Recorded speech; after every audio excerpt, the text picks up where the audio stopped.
we'll turn it over to Mark and let him present us with his information and edification. Thank you, Mark. Welcome.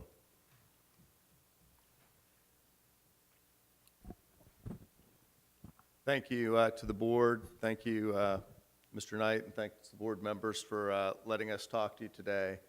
Can everybody hear me okay? We're good? I'm going to try and be as informal as I can, but with a group as we have, I might have to, I'm going to go through some slides. If I go too fast, please don't hesitate to stop and ask questions. If I'm going too slow, let me know.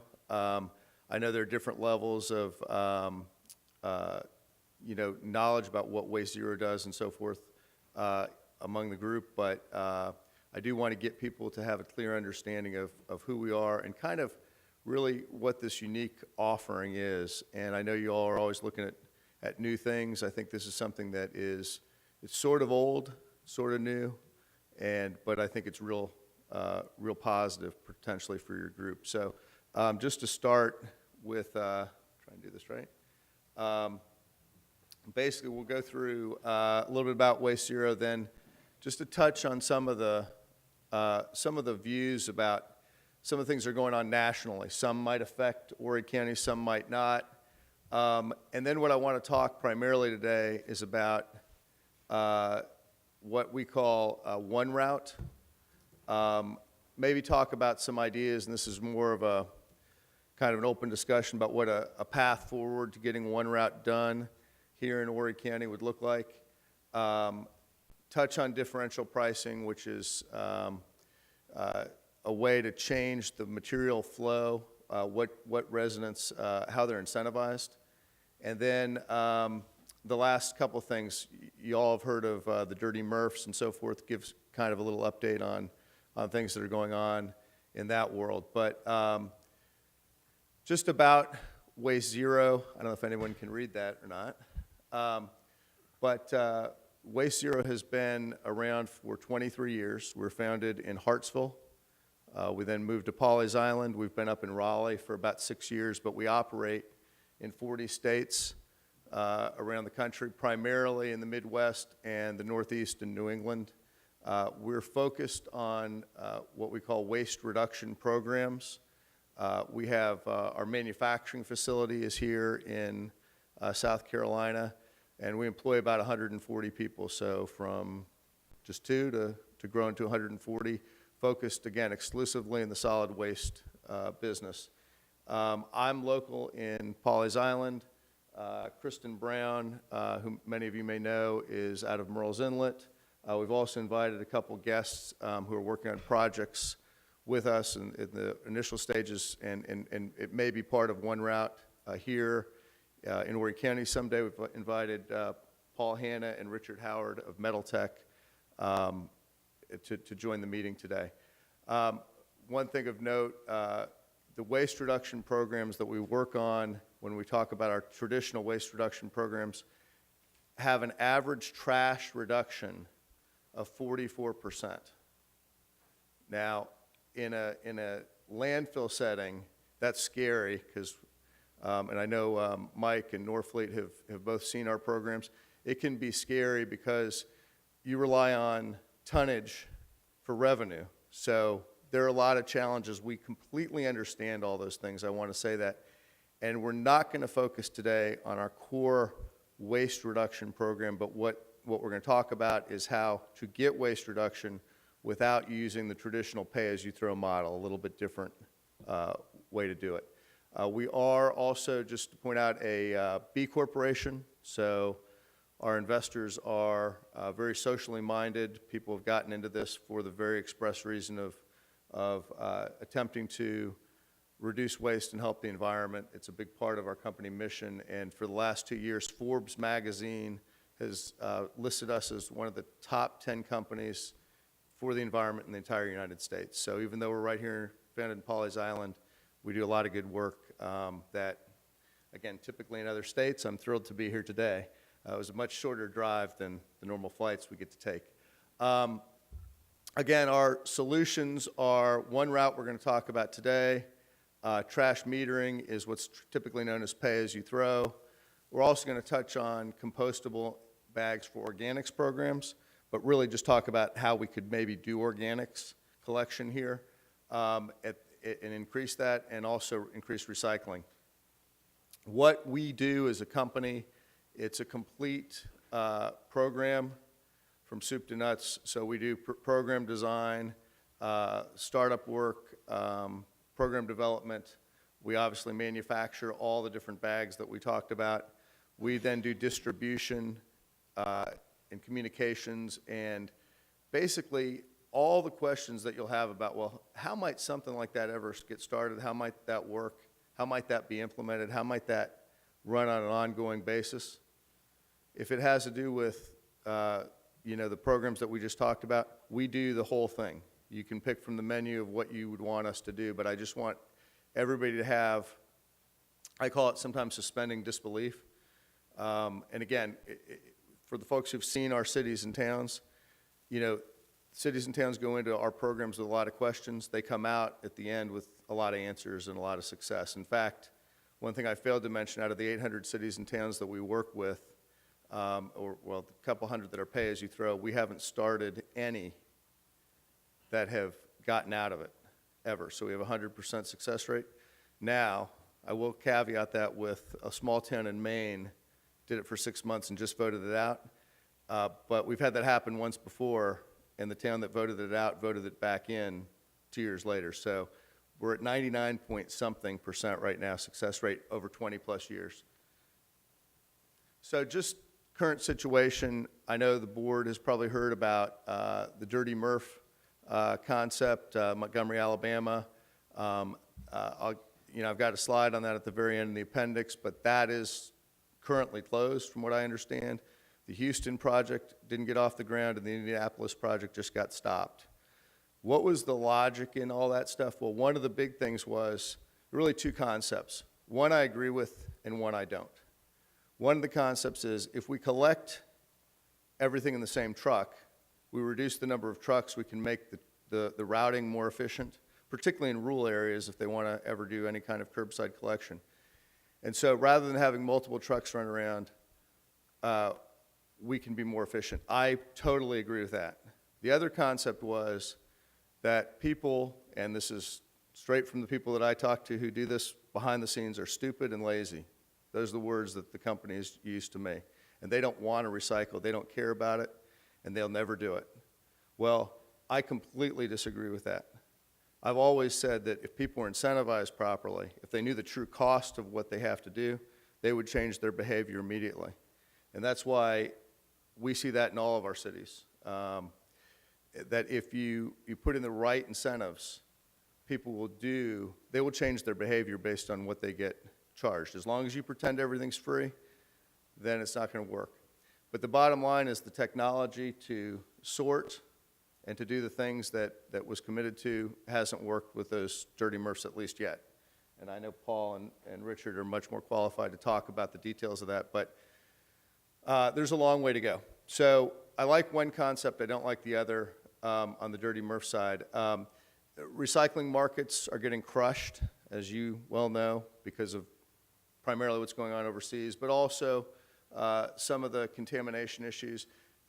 Where we look, contamination probably hasn't gotten that much worse for you, but it feels worse because your suppliers are putting, or your buyers are putting more pressure on you to have clean material. And we particularly see that in glass. I don't know if that's an issue here or not, but around the country we hear people left and right canceling glass programs. So that's hurting recycling. On the other hand, textiles, great market for textiles. Everybody wants us to get more textiles for them. Plastic film and bags, city after town, they want to cancel, they want to eliminate grocery bags. They want to say you can't even buy them. So that's another big issue that we're seeing trending. And then probably the biggest is, what about food waste organics? How can we get that collected? How can we get that out of the waste stream? How can we get that into a productive use like anaerobic digestion or something like that? And, a lot of talk, a lot of pilots, a lot of political interest, because there's a lot of public interest, but not a whole lot of cost-effective solutions so far. So just to try and get the numbers right here, trash and recycling is collected in 6 of the municipalities here, by 6 of the municipalities at the curb. Again, correct me if I'm wrong on these numbers, about 67,000 people out of the 300,000 that live in the county.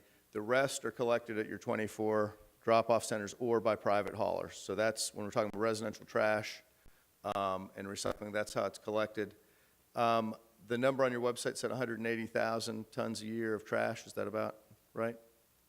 So, and landfill's life expectancy is 2040.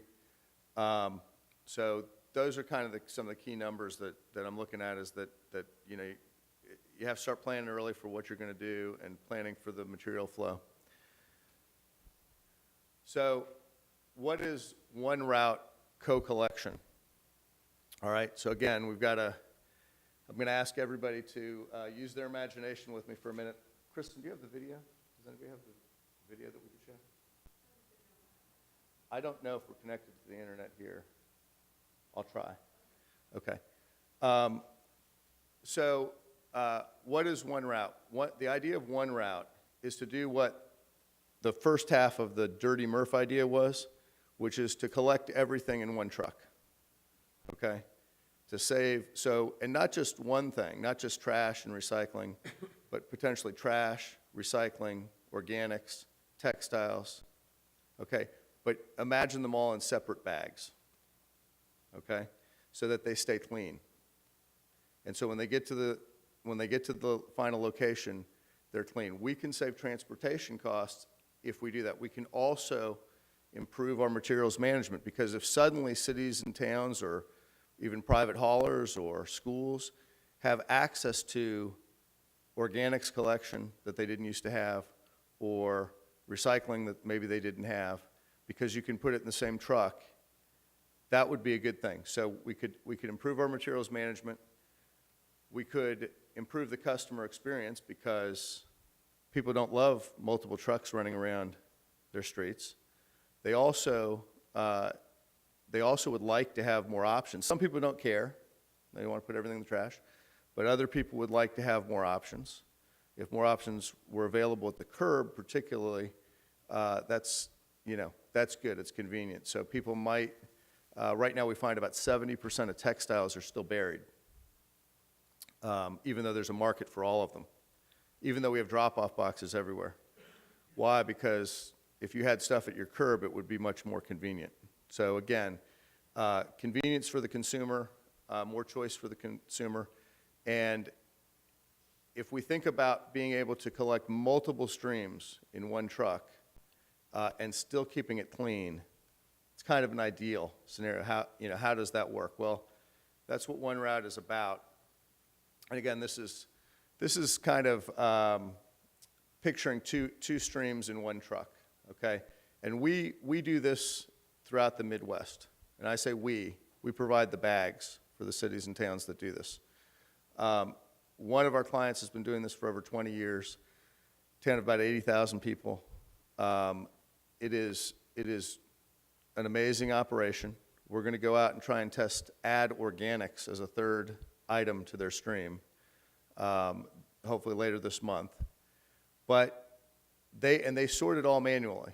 The material comes in, the blue bags are literally pulled out and put on a conveyor, and rather than having 2 trucks, having a separate recycling truck, they do it all in one truck, all on the same day. So if you look at this, the way a one-route system might work, if you imagine going to the store, and this is similar, again, to the way our pay-as-you-throw systems operate, there could be an Horry County recycling bag, an Horry County organics bag, whatever different color bag identified the goods that was inside it. Come along with some education for residents. And then you see the second picture, that's just, what it might look like if you had, like in Europe, where they have up to 6 different color bags in their containers or on the curb. Whatever you did that week, you put it in the bag that you want to use, and it all gets picked up in the same truck. It gets tipped, and then it gets, are we ready for our video? Okay, well, I've got it on the next screen. Okay, and so the way that it works today, if you're in Myrtle Beach or one of the cities that collects trash and recycling, is, and you're in this case both the current landfill and the current MRF, but the truck comes to the house, picks up the stuff, comes to the landfill, picks up the recycling, comes to the MRF. Under one route, you could pick up trash, organics, recycling. You could pick up glass separately, as they do in St. Peters, Missouri. They actually have 3 separate streams. Pick up film and bags. You can pick up textiles, all in the same truck. And then before it goes to the landfill, the MRF, if you had an AD facility or whatever you do with the organics, it would come through a sorting system.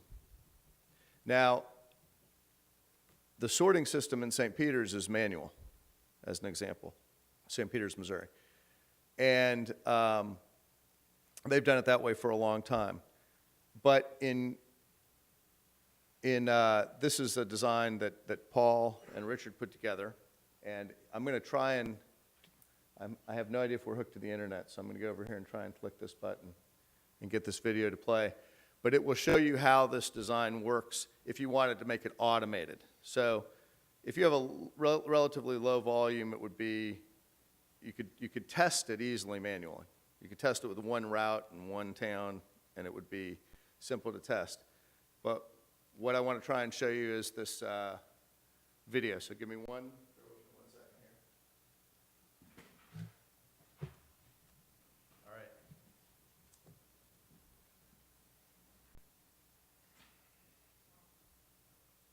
Okay, Esther? It's not. Okay. How do I get back up?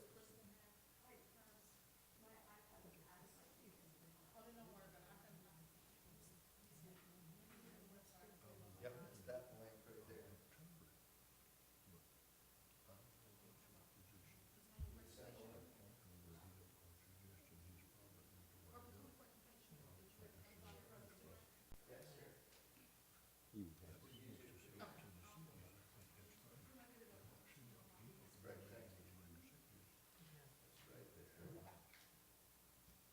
That would be who would do, yeah, rather than us.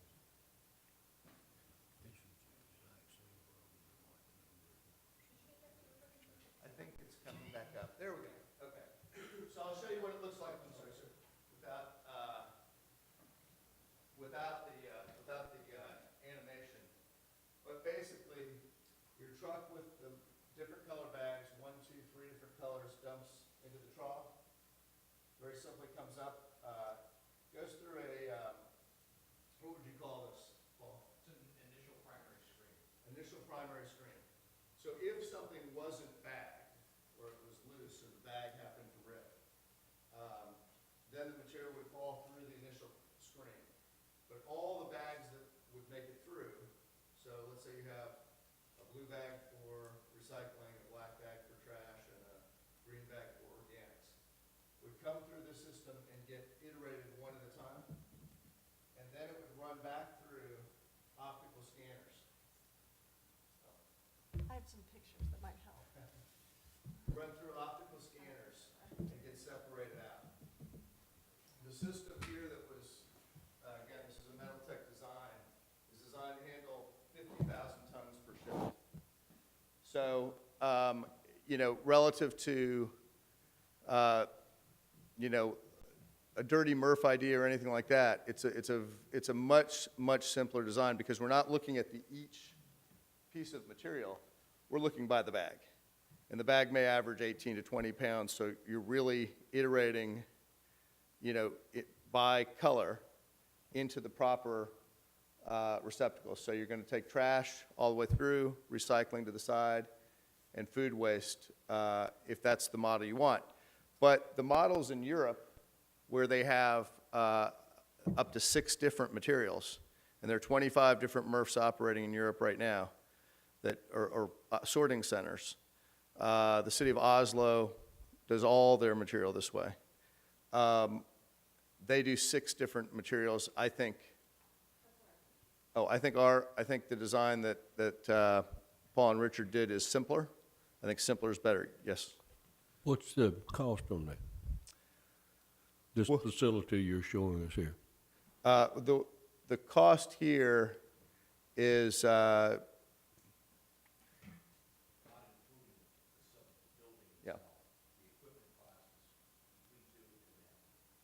I'm sorry, sir? I thought that's what I heard. Thank you. And that's for the equipment only, right? And that's not the installation of it? That's not installation. Right. So I think the way that I look at it is if you had, and again, it all depends on space, but I think it's possible to run 100,000 tons in a facility like this if you could run 2 shifts, but it really depends on a lot of logistical things.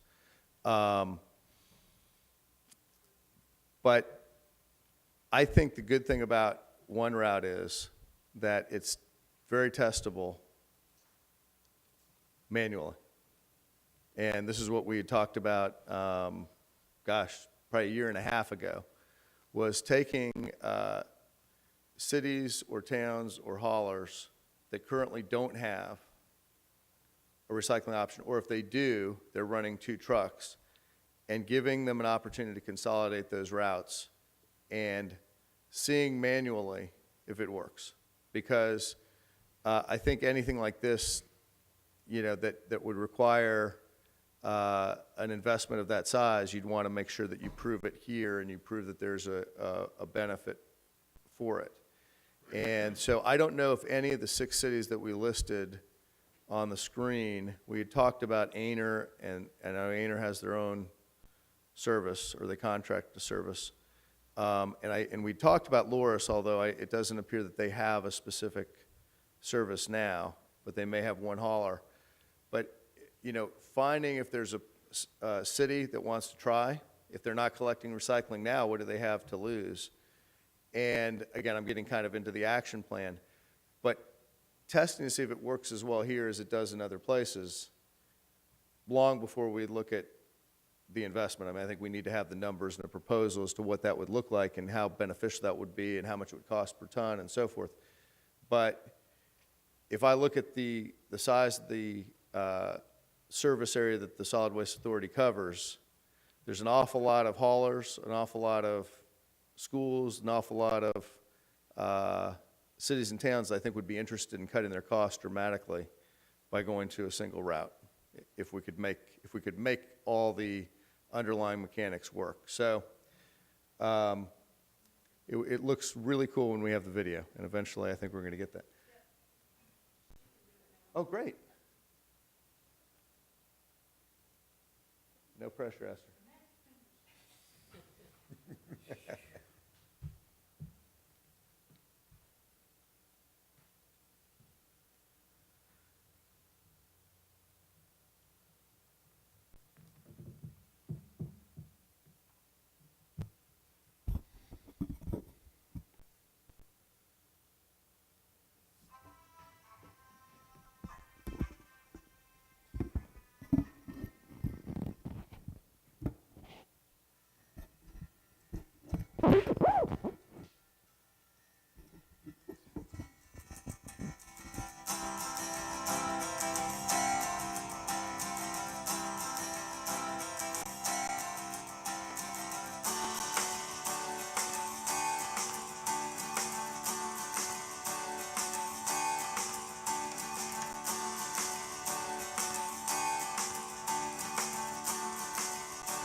Yeah, thank you for that.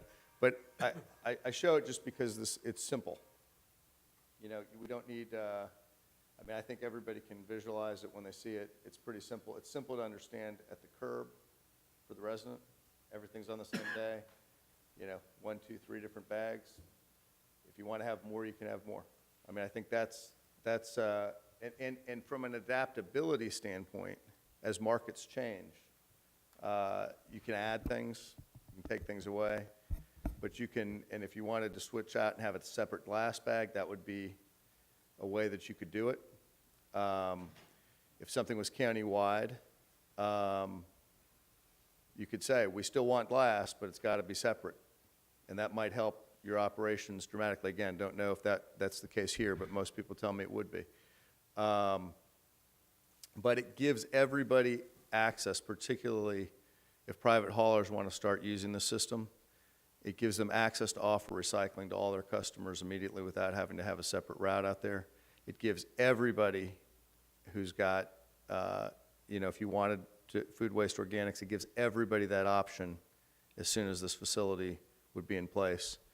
So I think in terms of what you're trying to do and how you're trying to change, and how you want, and it's flexible. I mean, at the end of the day, that's the beauty of it. If people say something's no longer cost effective to handle, you can pull it out and give it its own color bag and say, but that bag's going to cost you more money because if you're going to take the time to recycle it, we need to get a revenue stream for that. People may say, I don't want to recycle that anymore. That's fine. But the people that do, you don't necessarily have to take that away. I don't know if that makes sense, but that's what we look at when we talk about differential pricing. So just want to jump into that for a second. So how would we look at a program like this? The way we'd look at it is the key to it in changing behavior is to have differential pricing. If we start with option 2, we might tell everyone in town, if you want to participate in this program, you're just going to pay the exact cost of the bags, whatever those may be. So if you want a trash bag, you pay 30 cents or 20 cents, whatever the specification for the bag is. Recycling bags, glass bags, they could all be the same. Food waste bags, if you want it to be in an organic material, then it might be more expensive, it might be less expensive. And then you look at film and bags. Recycling plastic bags and film, it may be popular. Some people may want to do it, but it's not cost effective for you. Well, maybe you charge $1 for that. And the bag costs you 20 cents, and the Solid Waste Authority takes 80 to cover the cost of handling it. If nobody does it, it doesn't cost anything. If a bunch of people do it, you get 80 cents a bag to pay for the operations for that item. If you want to add something, it's the same kind of thing. It's essentially saying that we can take our costs to handle these different materials, and we can price that into the bag for the people that choose to use that material. Now, they're buying bags anyway, so if you just keep it at the cost of whatever a bag is, that's one way to do it. The option 1 here is more of our traditional model, which Horry County, in my opinion, is not ready for, but this is what Mike and Norfleet got to see up in New England, which is where you say the trash costs more.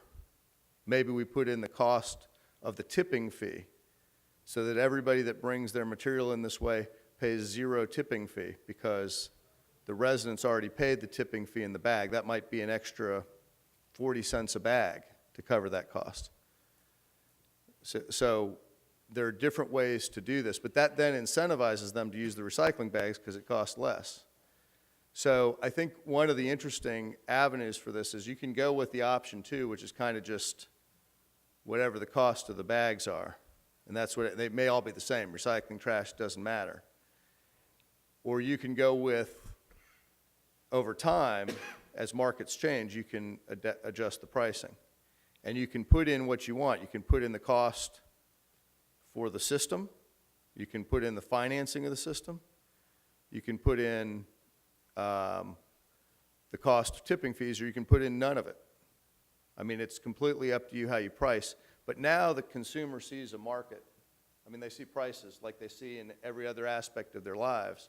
And now they're in the game. And this is where I fundamentally disagree with the people with this Dirty Murph idea.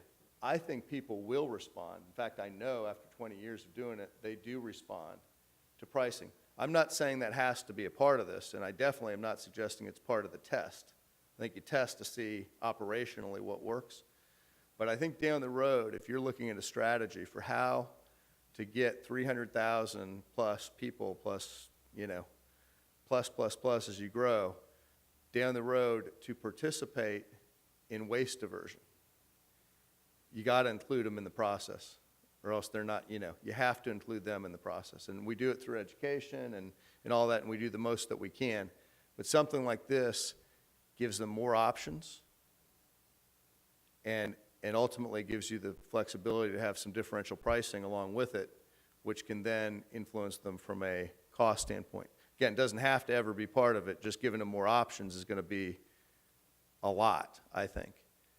And it also gives you the flexibility to not only change the options, but the pricing and so forth as markets change over time. And you're not locked into any huge investment. So that is kind of the beauty of one route from the way I see it. And I think, again, residents, haulers, I don't see a loser in the process. I think everybody's better off by making something more efficient. Some haulers may disagree. They may want to run two routes and not consolidate, but I think in the long run, if that's the way that it goes, I think people are going to see how that can be an advantage for them. So I mentioned glass. These are just the appendices. These are all recent articles about people stopping glass programs. And I also mentioned, these three facilities that were the big three that made all the news and all the headlines at all the trade shows I went to. And now I don't think one of them is going to go forward. And if I could just step back, I had really for discussion purposes had talked about if you wanted to go forward with a pilot, a test to find one route for one route in the county, so to speak. It would take some space to manually sort. It would take, as I said, a partner to do that, to agree to do that one route. It would take public outreach once we knew where that route was. So people would have to know what the deal was, what the time, how long it was going to last, how to participate. And then it would take administration of that pilot program. And then as it goes on, the measurement of the results to see whether it's something that you'd want to take more broadly. There are obviously places, as I mentioned, that you can go look at that are doing it now. And that's certainly something I'd recommend. But I think ultimately, these are the kind of things I think people like to do themselves and try. And the good thing about being able to do it manually is, really, really low investment. Obviously, if there was interest, then you'd go to the next step of seeing what a facility might cost, what it might look like, and then, as I said, ultimately, how would you want to fund it? Would it be because haulers are now going to save a great deal of money if they can consolidate their routes? I mean, how do you make that work? And it could be, as I said, there are endless possibilities for how to do that.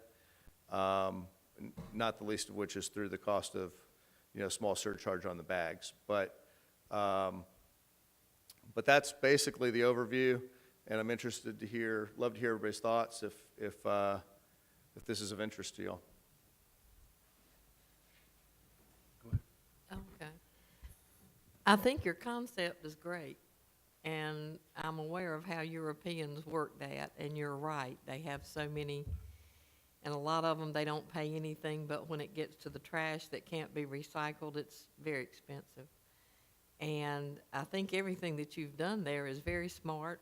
The engineering to what you did is brilliant. I like that very much. Problem we would have, or some of the problems, in my opinion, we would have, is we don't have the political will in South Carolina, as you know, to mandate these programs. I think a lot more people would do exactly like you said. I think there are a lot of people that come here in the summer that want to recycle and have asked motels and houses and different places how they could do that, and there's no way provided for them to do that. So while I think it's great, because I think all of us should be responsible for what we bring into this world and how we use it, the political will here would be a problem with us, and we don't go out and have routes and collect trash. Some of the municipalities do. A lot of the smaller ones, and I don't think there are but 2 large ones here, actually contract with a waste hauler. So I don't know how we could actually do any of this. If some of the cities, if you present to them, chose to do that, I think we could look at an incentive program to look at the bags they brought in and the recyclables and that.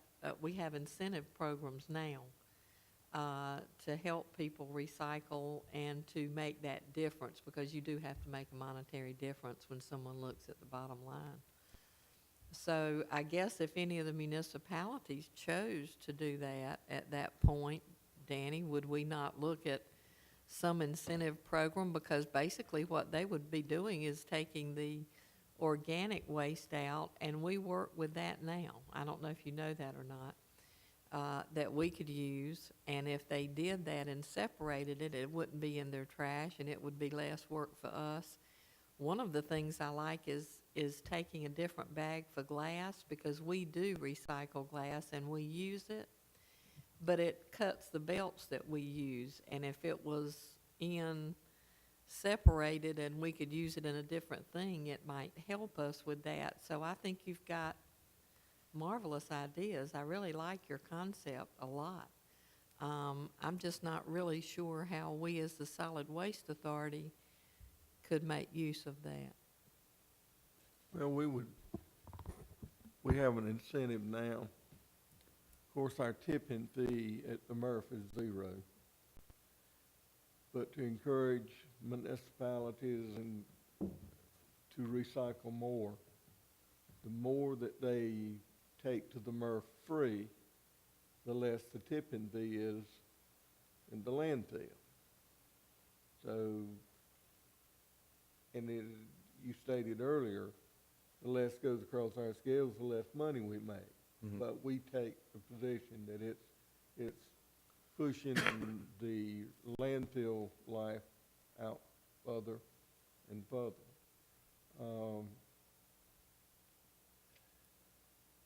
I'm just trying to figure out, Richard, how the truck comes in and we kind of limited on tipping floor at the MRF to where we would have to manually separate these bags, how we would actually do that. I would love to see where they are doing this and take a look at it, because actually this group has heard, we went to Montgomery, and I thought our MRF was a heck of a lot cleaner than theirs, and theirs was a year old and ours was 8 years old.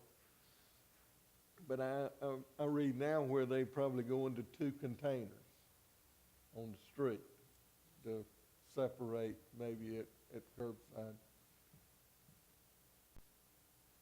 But we had looked and we'd heard presentations pretty much like this, to where we could actually build an adjoining tipping floor with selected loads, some Tanger outlet, and we would probably skip Benjamin's at Restaurant Road. We would probably not take that one there. Try not to. But we'd be very selective in the loads that we took, and this is kind of falls in line with what you're talking. And this concept would have to be policed with the city, because, you know, if they pick a can up and they just one bag in it and everything's in it, then it defeats the purpose when it gets where we are. So the policing from the city side, and it's hard to police stuff now. It's hard to keep, yard waste out of, the MSW when they pick it up curbside now. But we have toyed with the idea of what we could do at the 24 recycling centers, which are the county centers. And we always have that problem with council members don't want Aunt Sadie to have to buy this special colored bag someplace instead of using the bag she got at Walmart. But I'd love to look more at the process. Have you talked with any of the cities about this or made any of the presentations to the municipality?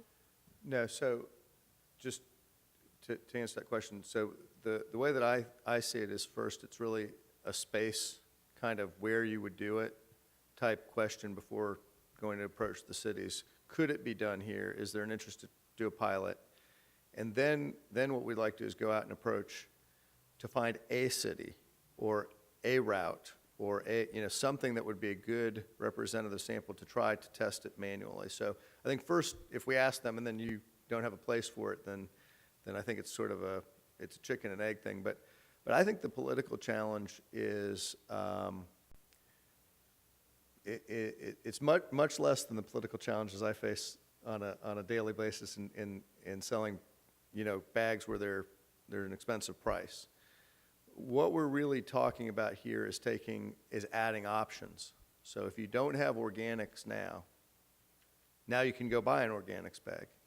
If you don't want to, you don't have to. You can still put your organics in the trash. So I think from a test point of view, it should be saleable to get somebody willing to try to add one or two items to the mix so that we can see on the floor firsthand what the challenges and what the operational challenges would be. And again, we can travel and go look and see what they're doing in, Oslo, which would be a fun trip. We can go to Missouri, we can go to Minnesota, we can go to different places and look. But after you do that, my guess is you're still going to want to do.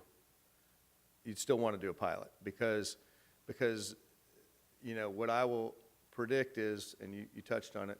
Well, South Carolina, Oregon, we're not like Oslo, Norway. We're not like Missouri. We're not like Minnesota. It doesn't, And I 20 plus years doing this, I know that's the case. But I do think this can be positioned as a benefit to the resident because we're adding and making it easier for you. And the fact that you may have to go buy an organics bag to participate, because the bags can't break. I mean, that's one of the issues. It's the critical element to this. If you have to do that, it's better than the option you have today. And if you're in an area where you're not getting recycling, and all of a sudden your hauler says, you can recycle, but it has to be in that blue bag, well, that's better than your option was before. If you don't want to do it, you can still put your stuff in the trash. But I think that's going to increase diversion, increase opportunity. But we got to kind of start somewhere. And I think so I don't know if that touched on your question, but I think politically this would be very attractive to cities or towns that don't have certain options and I think it's attractive to haulers. I mean, a lot of times people think haulers are going to be, if they can add to their service offering without adding cost, and I know, Danny, you know hauling, but I mean, typically you're not going to be too upset about that. You asking if we would consider trying something new. One of my biggest problems is trying something new. As this board well knows, I don't mind recommending to the board to try things. And we tried our best now to work the Charleston deal out, and the commodity market is just killing us, as they're killing everybody else. But I think we're breaking even at best. But I think from our standpoint, staff standpoint, we've been more than willing to try it and see what we could do. We have discussed it a little bit with some of the cities earlier on, and of course, they were all for it if we paid for it, which is typical. But I think it's worth looking at and doing more looking. One of the Let- questions, go ahead. What would it actually cost us to do a pilot to be able to have that and picked up and done? Do you have a general idea? Do you know what we'd have to do? We wouldn't build another building, go through all that, surely. No.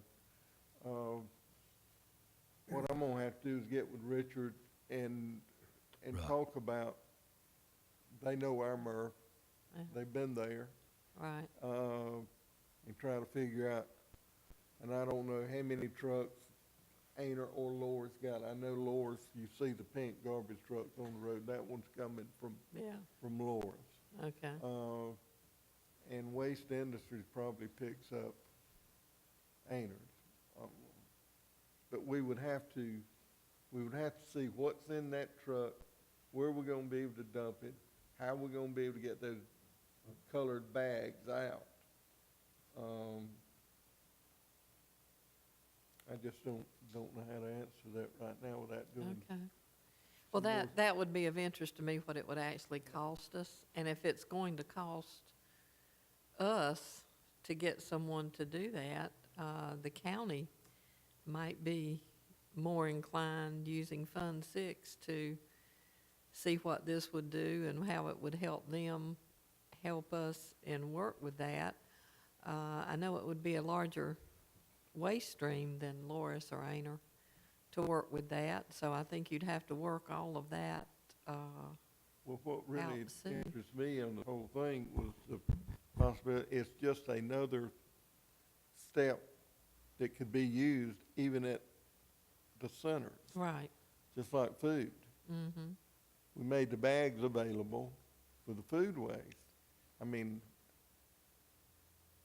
I don't see putting those bags in the compactor. I would see putting those bags in a different container at the site. But you got to have some type vessel to put it in. And I think people, certain centers would jump on that. I Yeah. don't think they would do it at Dog Bluff, No. but I think Socastee and Carolina Forest, Yeah, I Highway think 90 may yeah. very well do be that. willing to do that. But to keep the process kind of rolling, if you want us to try it, the staff would get with the group, and we'll talk about it, and we'll see how it would work, and we'll maybe together bring back a presentation to the board.